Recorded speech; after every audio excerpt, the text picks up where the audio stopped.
লিখিত কমপ্লেন দেওয়া হবে। প্রশাসন যদি 24 ঘন্টা না ব্যবস্থা না নেয় আমরা কিন্তু ভাঙড়বাসী ফের আন্দোলনে নামবো, তাই তো নাকি? কিনে বাংলার মানুষ সে খেলা দেখতে চায় না বন্ধু। আমরা মনে করি খেলার মেলা দিয়ে বাংলার মানুষকে যেভাবে মাতিয়ে রাখতে চাইছেন মাননীয়া, এই বাংলার মানুষকে খেলা এবং মেলা দিয়ে যেভাবে মাতিয়ে রাখতে চাইছেন আর বেশি দিন সেই সময় লাগবে না।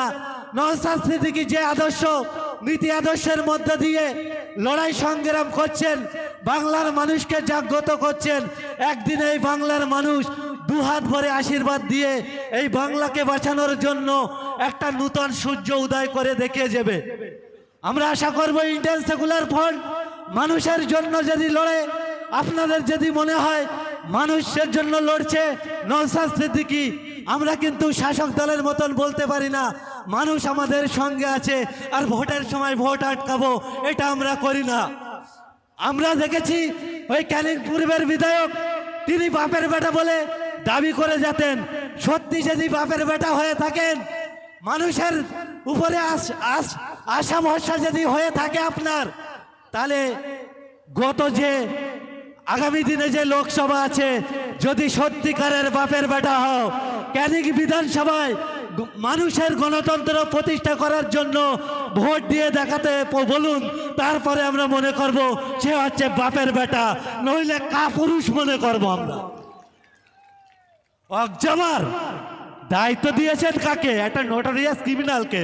ভাঙড়ের মানুষকে ধমকাতে চমকাতে এসেছিল। আরে ওনারা ভুলে গিয়েছিল হাঁসের বাচ্চাকে কোনোদিন সাঁতার শেখাতে হয় না, আর ভাঙড়ের মানুষকে কোনোদিন লড়াই শেখাতে হয় না। আবারও দায়িত্ব নেন, শওকত সাহেবকে বলবো আবারও দায়িত্ব নেন। ভাঙড়ের মানুষ আপনার চ্যালেঞ্জকে অ্যাকসেপ্ট করে গণতন্ত্র প্রতিষ্ঠিত করার জন্য জারি রাখবে এই লড়াই। তাই সকলকে ধন্যবাদ জানিয়ে আমি আজকেকার বক্তব্য এখানেই শেষ করছি। ধন্যবাদ আলমগীর মহাশয়কে। আমরা পুলিশ প্রশাসনের প্রতি ভরসা আশা আছে, নিশ্চয়ই আইনি কাজ, আমরা আইনের প্রশাসনের প্রতি আমাদের আস্থা ভরসা আছে, আমরা আইনের কাজ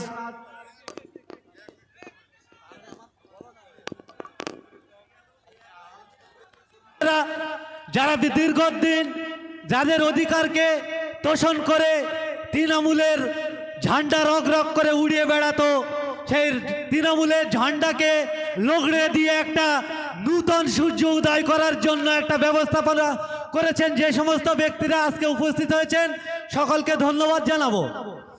আমি সর্বোপরি বলি, আজকের ইন্ডিয়ান সেকুলার ফ্রন্ট কি করতে চলেছে এটা আমাদের জানতে হবে। সর্বপ্রথম আবেগের রাজনীতি দিয়ে না করে যদি আমরা বিবেকের রাজনীতি করি, এই তৃণমূল এবং বিজেপির মতন ফ্যাসিবাদী সরকার থেকে আমরা দূরে থাকতে পারবো। আমাদের লক্ষ্য রাখতে হবে যে এই যে দুটো দল চলছে বা দুটো সরকার চলছে, এরা অ্যাকচুয়ালি সরকার চালাচ্ছে না সার্কেল চালাচ্ছে, এটা আমাদেরকে আগে জানতে হবে বন্ধুগণ।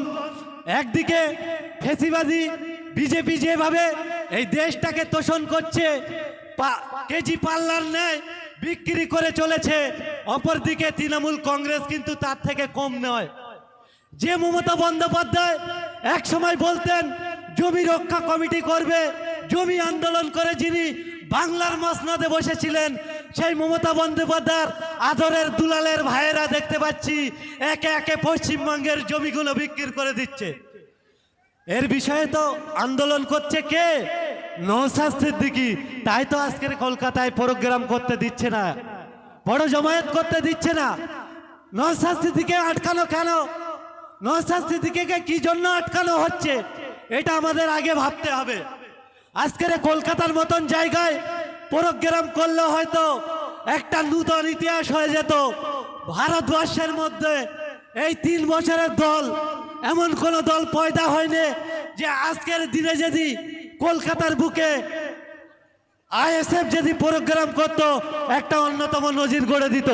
তাই সেই ভয়তে এই নওশাদ সিদ্দিকীকে মমতা বন্দ্যোপাধ্যায় ভয় পেয়েছে বলে আমরা মনে করছি। আমরা ক্ষান্ত থাকি না বন্ধু।